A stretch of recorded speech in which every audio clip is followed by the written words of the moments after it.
and with summer comes summer activities and summer dangers. Welcome to the Impact Defense Podcast. We are dedicated to giving you the information that you need to help keep you safe. Now let's join our hosts, Brian, Jada, and Kylie. All right, so now it's time for the ad portion, and Kylie, you have 15 seconds. Ready, set, go. This episode of the podcast is brought to you by FASTCon, Family Abduction Self-Defense Training Conference. Woo! I said it. It's going to be on October 15th and 16th. Yeah, 15th and 16th. Sign up today at impactdefense.online. /fast. I think you may have went over. I forgot to start the timer, so my bad. If only you could see the eye roll that we're getting right now. There's a video portion to this. Yeah, but so if they go for on the YouTube, other listeners, for our whatever. You want to help us out tremendously? Subscribe to the podcast on audio, and also go check us out on YouTube as well, and that really kind of helps out. Because the video portion comes out. Generally speaking, the Wednesday after this comes out on Monday. Sometimes our video editor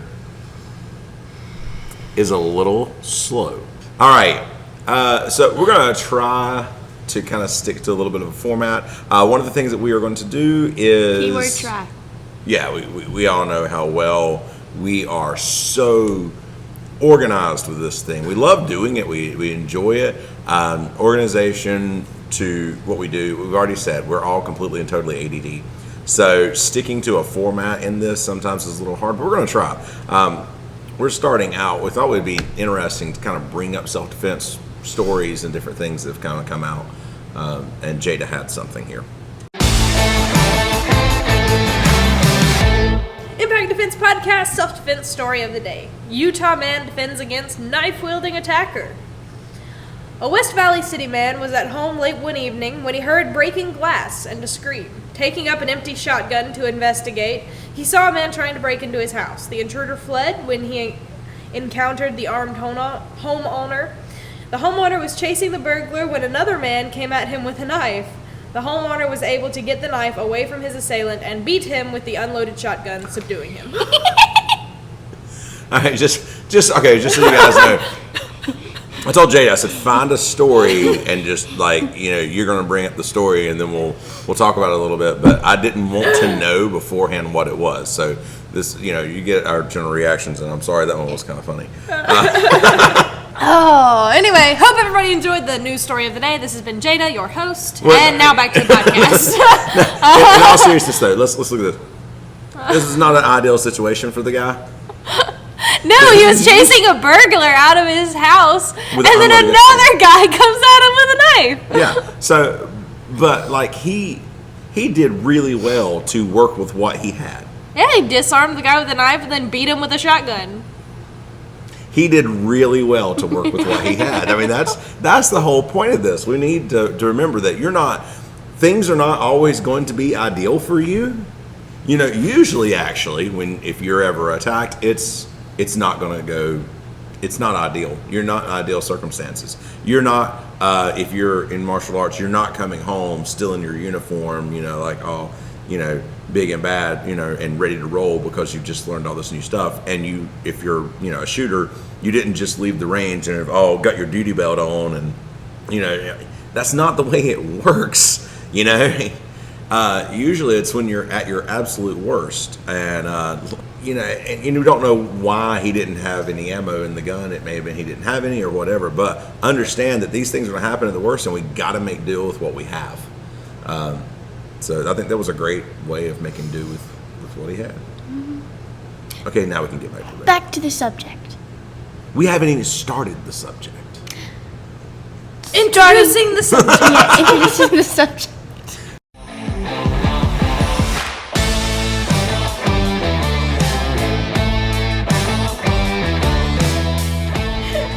So, like we teased at the beginning, it is summer. We wanted to talk about how to keep yourself safe when we're doing summer type of activities. Vacation, summer, hiking, camping, pool. Yeah. Playground. Yes. All of these things. Okay. some people, we talked about, we're huge fans of having some type of force multiplier tool on you at all times. That is the goal. Unfortunately, you can't carry just any force multiplier tool on you in certain places.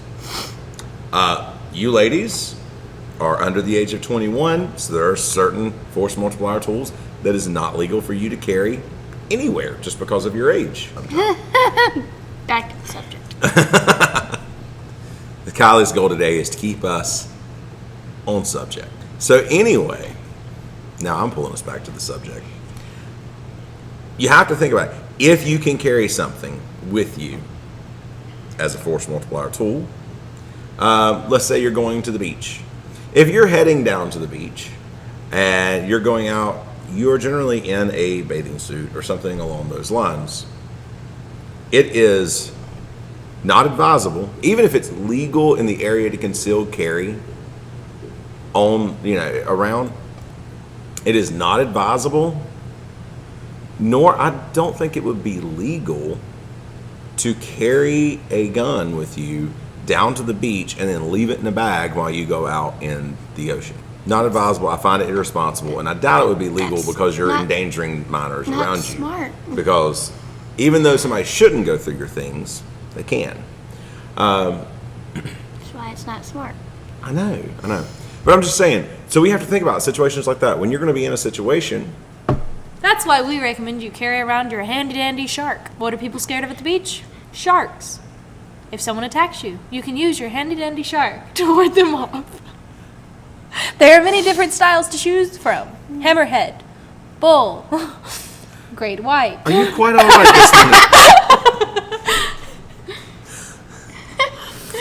Get Okay. your shark today at sharksforus.com. I don't know if that's an actual website. Don't visit it. You never want to just suggest a random website to people, ever, because you never know what you're sending them to. All right, so anyway. Wow, we said we're going to be so on subject today. We're going to do so good. We were so wrong. All right. I don't know what that voice was. You know what's not suspicious to carry around at the beach? A net. You need a net with a good sturdy handle so you can use to beat someone with. All right, I think in these areas where you cannot really carry a weapon with you, you need to Kevlar enforced boogie board. You need to rely on good hand-to-hand skills. You're teaching classes today. And yet you're this special. All right, anyway, we need to rely on good hand-to-hand skills, and even before that, good awareness. Make sure our awareness really, really has to be on point. All right, case in fact, and I think this is something that we honestly need to do a whole podcast on, is pre-attack indicators, because I think that would be really, really good. I was just somewhere with my wife and a couple of other friends, and there was somebody who was just acting, he was Weird. acting a little off, okay? And he was right in front of us, we all could see him. And he did something that just seemed a little odd, and then afterwards, he left rather angrily. Now, if somebody does something a little odd in front of an entire group, sits back down, and then leaves kind of angrily, you're going to get my attention. I am watching you. I am watching you for any kind of pre-attack indicator. So I'm sitting there in a chair. I have my legs crossed. He ends up coming back in. I'm actually rather thankful. There was a mirror from where I was sitting. I could look in the mirror and see the back door that he went in and out of. And he went out, kind of slammed the door. Comes back in, sits back down in front of me, and is visibly angry. Okay, and he's just got all these things going, the way he's posturing, the way he's sitting. At one point in time, he almost looked like he was about to jump up, and his wife, girlfriend, whoever was with him, kind of grabbed his arm and stopped him. And the whole thing just was really, really odd. But at this point in time, I'm watching his hands. I'm looking for these little pre-attack indicators.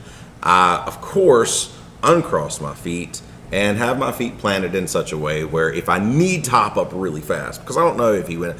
Unfortunately, in today's time, we don't know. Did he go out to his vehicle to grab a gun? You know, We don't know. we have no earthly idea. You have to think about these things. No one can read minds. Yeah. So in that situation, I'm sitting there thinking, well, how my choices are to get my wife and leave. And that crossed my mind. But I also realized that if I got my wife and just left, I was also going to kind of make a scene. And I didn't really want to do that. Another thing is that means that I was actually in the perfect place to try to thwart if he decided to do anything. Okay?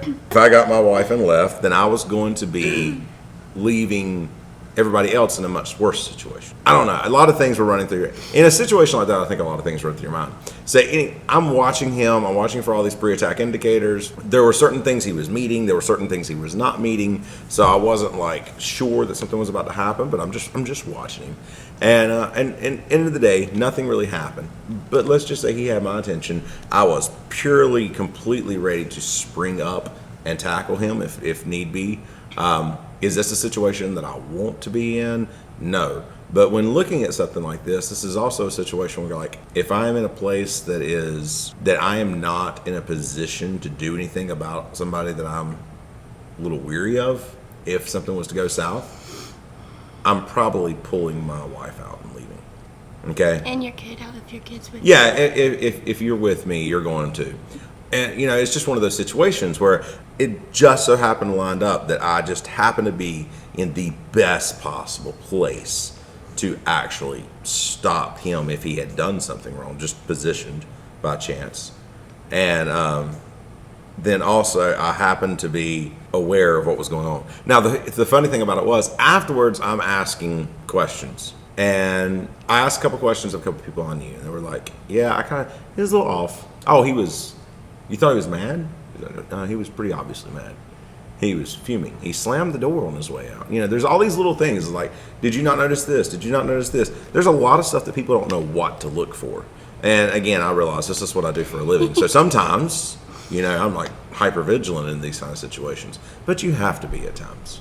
When somebody kind of peaks that, then you have to be kind of like really watching.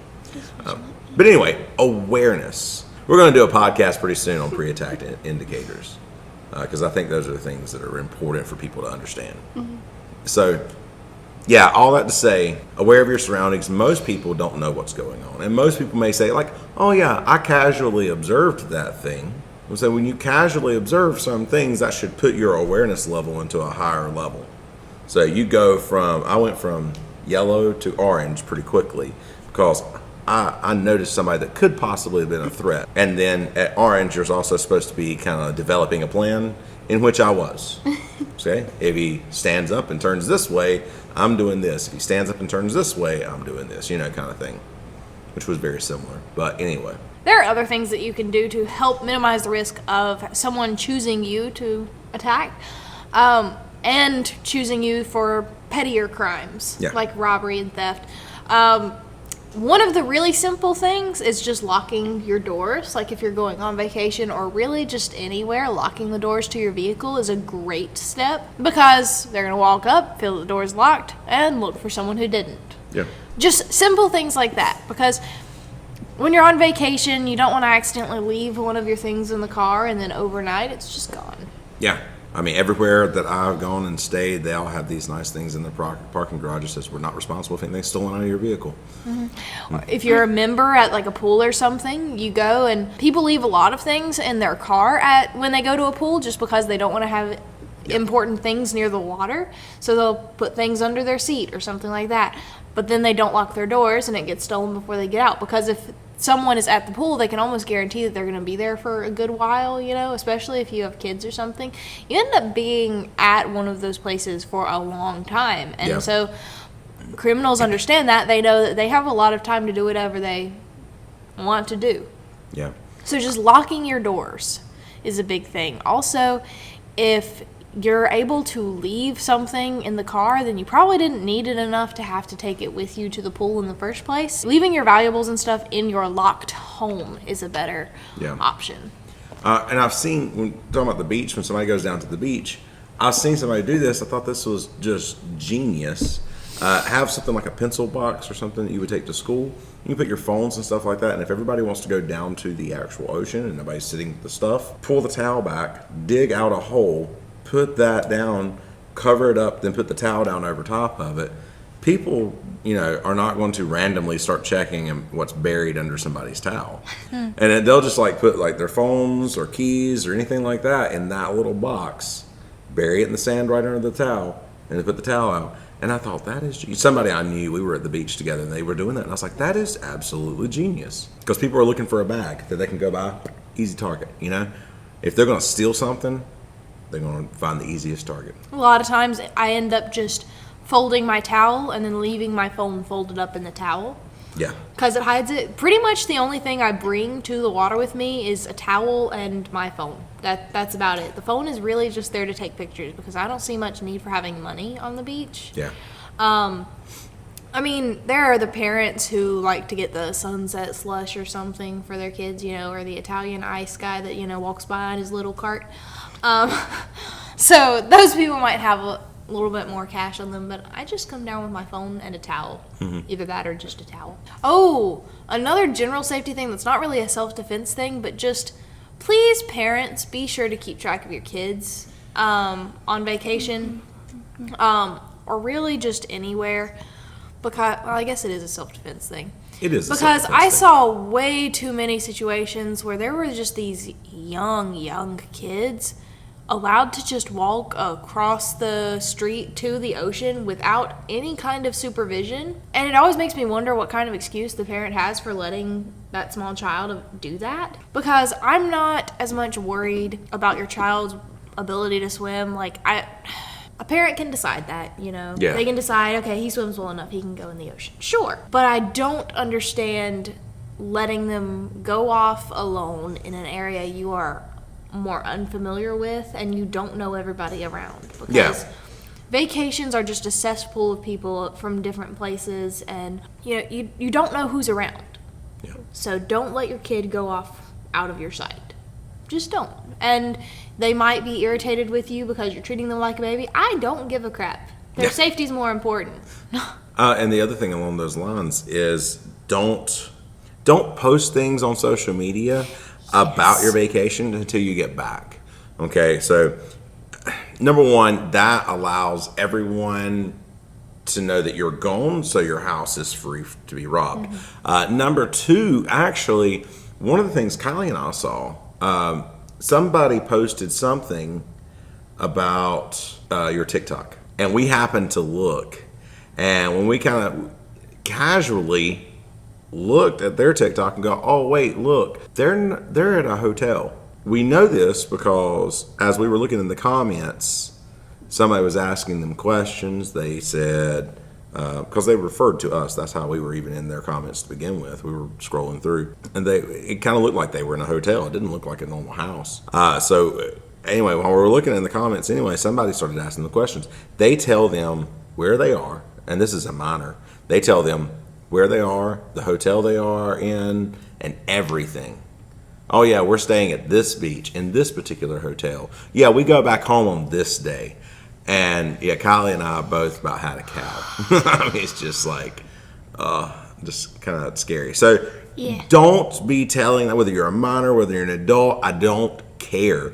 Don't tell people where you are exactly, at least until after it's all over with. Okay, when you get back, say, hey, yeah, we had a great time at this hotel at this destination. Yeah, and that'd be fine. Yeah. If you just got back. Yeah, that's cool. Because then they're like, oh, well, there's my opportunity to rob their house. Never mind.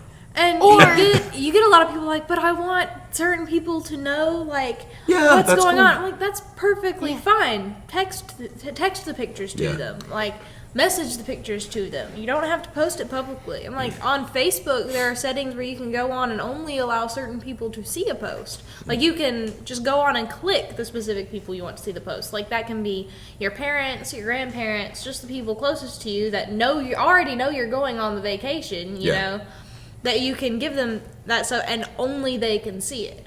Like, I was on vacation and I was making compilation videos of our time at the beach for the whole family, and I went on to Facebook. This is the only time I've ever posted anything while I was like on vacation, and I just took the privacy settings, clicked the people I wanted to be able to see the post, and only posted it to them. Did you see the post? No. No, that's because I didn't click you. See where I stand now. No, I just didn't figure. I sent you the video, but I don't get on Facebook really, so there's that. So we've got awareness, prevention on the lines of just locking your doors, keeping your valuables locked up, things like that. Little methods that you can use if you're on vacation, helping keep your kids safe, and now we're on to educating your kids and telling them how to be more safe. Yep. Because your kids can notice suspicious behavior too. Like, their kids have kind of a sense on some of these things sometimes, where they just look at someone and they go, I don't like them. Yeah. And a lot of time there's a reason for it. Mm-hmm. We had a parent telling us that they signed their kids up to go to the pool and everything, and there was this adult man who just wanted to hang out with the kids at the pool and was just constantly over there with them playing. I don't think I heard about this one.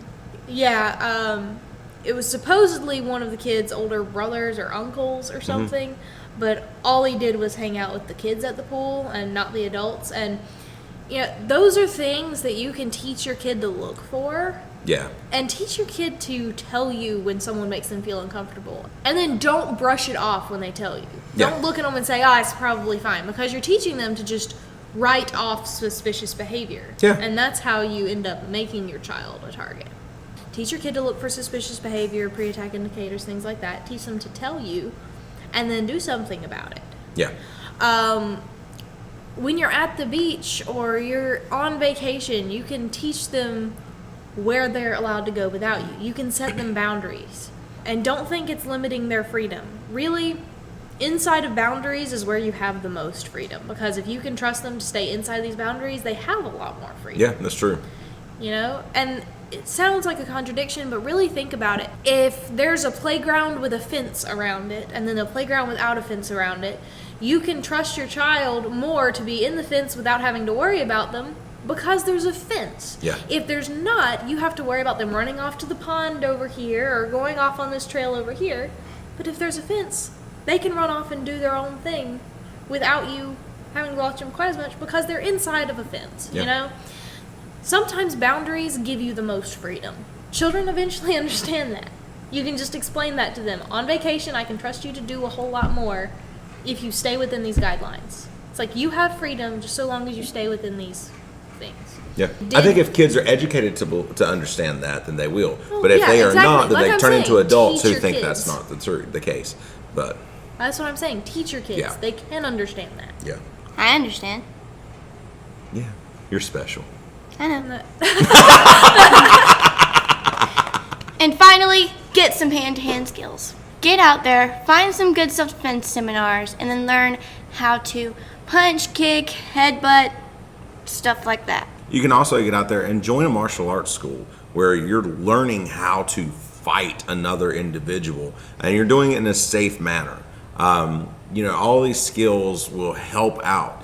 Number one, to be completely honest with you, if you learn how to fight and how to take care of yourself, then you're going to carry yourself differently and that will make you less of a target. But if anybody does come up, it's going to give you the skills to actually hit, kick, take down, whatever you need to do.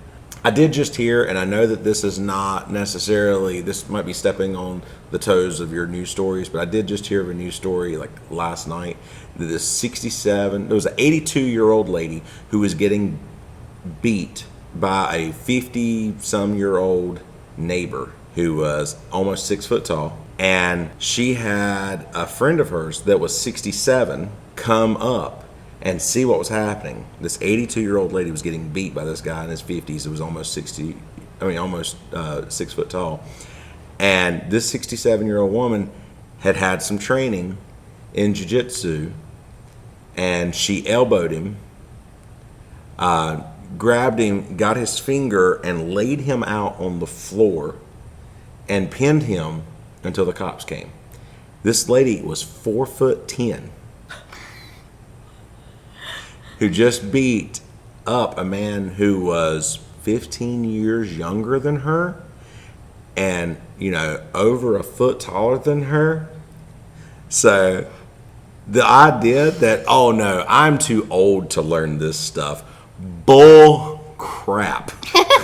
Just take some time and get out there and learn something. Don't tell me you're too old, you're too slow, you're too small. I'm tired of hearing that crap anyway. But I loved hearing that story. This 67-year-old lady beats up and takes down and pins a guy who is like 14 inches taller than her, pins him down, holds him till the cops come.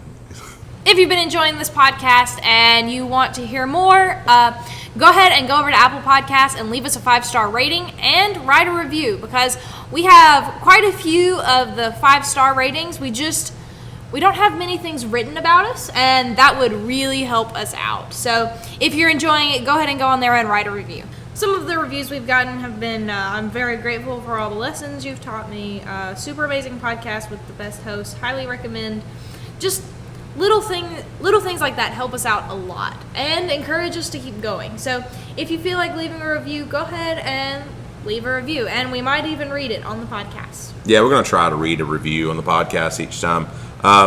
Probably won't read the sucky ones, so if you come on here and say you guys suck, we probably won't read that one, just so you know. Don't forget FASTCon, Family Abduction Self-Defense Training Conference. If you are looking for somewhere to get started in self-defense, FASTCon might be the opportunity for you. Yeah, we did talk a lot about the beach today, and we are going to be at the beach for FASTCon, so... I mean, it might give you a chance to put a little bit of our tips into practice by joining us in FASTCon on October 15th and 16th. Yeah, we would love to have. We're working right now. I'm still in talks with a few people, trying to get some other people out there as well, as far as instructors, as far as for some booths. We're really looking forward to this. Also, we have our early bird special, which is going to last until August 31st. You can go on the website at impactdefense.online/fast. Get your tickets now. It is $67 for the individual, and it is $247 for the family. And that's our early bird special, and that will last until August 31st. After then, everything's going to go up. So I would really, really appreciate it, guys, if you can actually get signed up sooner, because that is going to help us also with the hotels and everything else. And help us prepare for the number of people that we're going to have. That This is should true. be one of the most fun events we plan. Yeah, I'm super excited. It's like, I mean, think about it. Vacation at the beach and self-defense training. So, like, you get all relaxed and you get some training. So you're already in the mindset where you're most free, your brain is most free to learn, But you can also have a ton of fun at the booths, and we should have plenty of fun activities. So I would think so.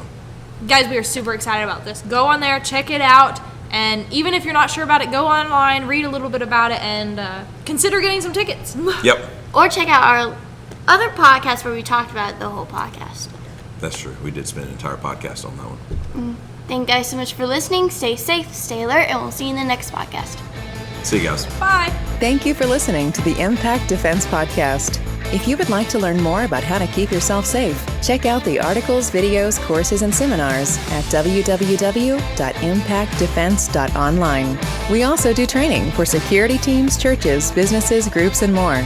Stay sharp, stay focused, and train hard.